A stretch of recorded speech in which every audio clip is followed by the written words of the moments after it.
और फिक्र में अब बात करते हैं एक ऐसी समस्या की जो सीधे सीधे आम लोगों से जुड़ी है, आपसे जुड़ी है। हो सकता है फिक्र के हमारे कई फैंस होंगे जो रोज इस समस्या को झेल रहे होंगे और मन ही मन सरकार को कोसते होंगे।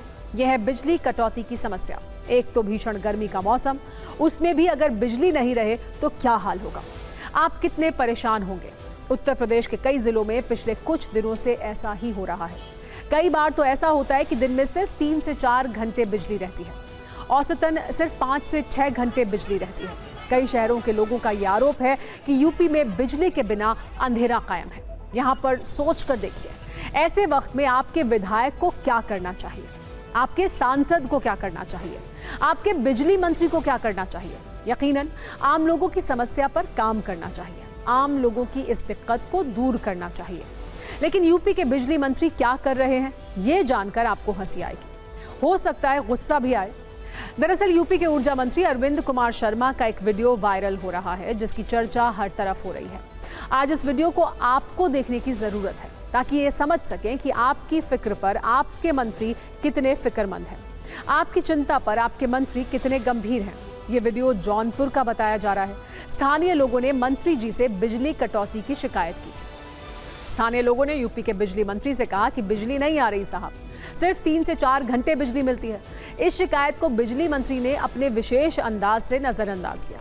पहले शिकायतकर्ताओं को विक्ट्री साइन दिखाया, उसके बाद जय शंकर भगवान, जय श्री राम, जय बजरंग बली के नारे लगाए। फिर अपनी गाड़ी में सवार हुए और वहां से चले गए।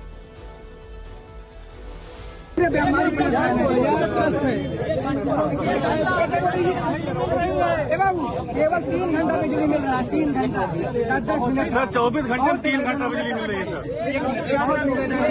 एसडीओ बोर्ड लगा के बैठा है कि 11 बजे 4 बजे तक मिलेगी, उसके बाद नहीं मिलेगी। हम लोग बहुत परेशान है। हम ये बीएचयू से चढ़ा के सरकार के साथ पॉलिसी लगा रहे हैं।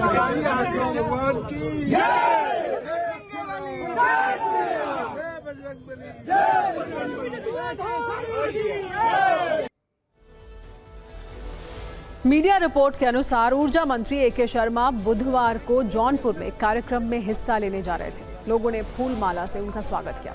इसी दौरान स्थानीय व्यापार मंडल के पदाधिकारियों और व्यापारियों ने उनसे बिजली कटौती की शिकायत की। वीडियो सामने आने के बाद अब ए.के. शर्मा की काफी आलोचना हो रही है। विपक्ष के नेता इस वीडियो को शेयर कर सवाल पूछ रहे हैं, कटाक्ष कर रहे हैं। लेकिन असल सवाल तो यह है कि यूपी में गर्मी के मौसम में भी बिजली की स्थिति इतनी खराब क्यों है। आखिर यूपी में बिजली वाली सच्चाई क्या है। टीवी9 भारतवर्ष के संवाददाता वास्तविक स्थिति जानने के लिए ग्राउंड पर गए। आपको यूपी के 3 शहरों की तस्वीर से इस कहानी को आइए बताते हैं।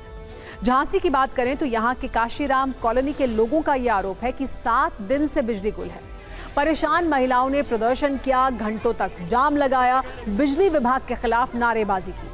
ये आरोप लगाया कि अधिकारी सुनवाई ही नहीं कर रहे हैं। यूपी के बरेली में भी भीषण गर्मी से लोग परेशान हैं। आरोप यह है कि पिछले 1-1.5 महीने से बिजली संकट है। दिन में 5 से 6 घंटे बिजली गायब रहती है। कई बार रात भर बिजली नहीं आती है। कॉल करने पर भी अधिकारी सुनवाई नहीं करते हैं।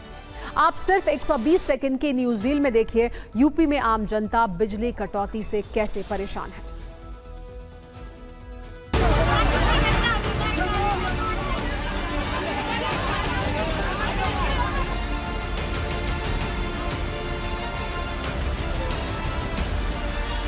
लाइट की दिक्कत तो सर बहुत टाइम से भी हो रही है, लेकिन ये दूसरी बात ये है जब लाइट रात का भी कोई पता नहीं किस टाइम काट दें ये लोग, ना दिन का पता है। लाइट की कम से कम 6-6 घंटे लाइट भाग रही है। हर 5 मिनट में आती है, 5 मिनट में फिर भाग जाती है। भाई बहुत किल्लत से झेल रहे हैं। अभी भी आप देखिए लाइट नहीं है, कभी भी बिजली विभाग वाले लाइट बंद कर देते, कोई समय नहीं है पर्टिकुलर के चलो भाई इस टाइम से इस टाइम तक हो। कहीं जो संतोषजनक जवाब नहीं मिलता। यहाँ से लेकर लखनऊ तक फोन कर लो, कोई फर्क नहीं पड़ता। लगभग 1 महीने के आसपास हो गया सर ये लाइट को परेशानी उठाते हुए, और अभी जो 8-10 दिन से कुछ ज़्यादा परेशानी हो रही है। अच्छा, यहाँ लाइट नहीं आ रही है? सुबह से ही नहीं है लाइट, यहाँ से 10:30-11 बजे से लाइट आ रही है। जब से आपने दुकान खोली है, व्यापारी है? हाँ व्यापारी है, जब से ही बंद है। और इनसे आते हैं, ये कहते हैं 1 घंटे में आने वाली है, बाईपास में, लेकिन आ नहीं रही। हाँ, नहीं। बिजली की क्या समस्या हो रखी है? बिजली कुछ काम चल रहा है। काम चल रहा है? आपकी खुद बिजली नहीं आ रही है? नहीं, हमारी खुद बिजली नहीं आ रही। बिजली नहीं आ रही है? नहीं है। सभी क्या दिक्कत आ गई है? दिक्कत ये है कांवर मेले की वजह से लाइन को थोड़ा हटाया जा रहा है। यहाँ आपको जानना चाहिए कि देश में बिजली पर्याप्त है, सरप्लस है, लेकिन सवाल है कि अगर बिजली सरप्लस है फिर भी बत्ती गुल क्यों है? बिजली की डिमांड और सप्लाई में अंतर क्यों है? इसे हम आपको फिक्र की प्रश्नोत्तरी में बिल्कुल सरल शब्दों में समझाएंगे। पहला प्रश्न, जब भारत बिजली उत्पादन में सरप्लस देश है तो कटौती क्यों होती है? इसका उत्तर यह है कि बिजली पहुंचाने वाली व्यवस्था और वितरण नेटवर्क लचर है, लाइनें पुरानी हैं, ट्रांसफार्मर फूके हुए हैं, फॉल्ट सुधारने वाला स्टाफ कम है। यानी उत्पादन केंद्र से बिजली निकलती है लेकिन गांव शहर तक सही तरीके से नहीं पहुंचती है। दूसरा प्रश्न, उत्तर प्रदेश में बिजली संकट का सबसे बड़ा कारण क्या है?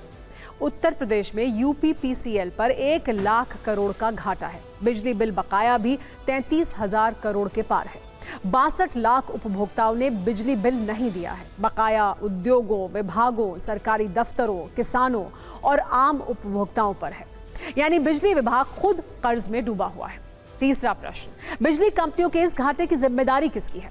उत्तर यह है कि राज्य सरकारें चुनाव जीतने के लिए मुफ्त या सस्ती बिजली देने का वादा करती हैं, लेकिन डिस्कॉम को पूरा पैसा नहीं देती। बिल वसूली नहीं होती, चोरी पर सख्ती नहीं होती, घाटे का पहाड़ बनता है और सिस्टम बैठता है। तो जिम्मेदारी सरकार की है, जिसकी नीति से व्यवस्था जर्जर हुई है। चौथा प्रश्न, ट्रांसमिशन लॉस क्या होता है और इसका असर कितना बड़ा है? उत्तर यह है कि भारत में औसतन 16% बिजली रास्ते में ही गायब हो जाती है, या तो तकनीकी कारणों से या चोरी से। उत्तर प्रदेश में यह आंकड़ा 30% तक का रहा है। मीटर से छेड़छाड़, अवैध कनेक्शन और बिल ना भरना सिस्टम को बर्बाद करता है। सत्ता की नाकामी यह है कि जिसने चोरी की उसे छोड़ दिया और जो ईमानदारी से बिल भर रहा है उसे कटौती झेलनी पड़ रही है। 24 घंटे बिजली सप्लाई का ये कड़वा सच है। कुल मिलाकर हमारे पास बजट है, पावर प्लान है, पर इच्छा शक्ति नहीं है। तकनीक है, बिजली है, लेकिन नीति में नियत वाला करंट नहीं है। पावर फॉर ऑल का वादा हवा में है और हैवी लोड के बोझ से ट्रांसफार्मर के साथ लोगों की उम्मीदें भी जल रही हैं। दुख की बात यह है कि जब सवाल पूछो तो मंत्री जयकारे लगा देते हैं। आगे भारत को विकसित होने के विजन को साकार करना है तो बिजली व्यवस्था को दुरुस्त करना होगा। घाटे में डूबे डिस्कॉम को उबारना होगा, लाइन लॉस और चोरी रोकनी होगी, बिल वसूली और रखरखाव सिस्टम को मजबूत करना होगा।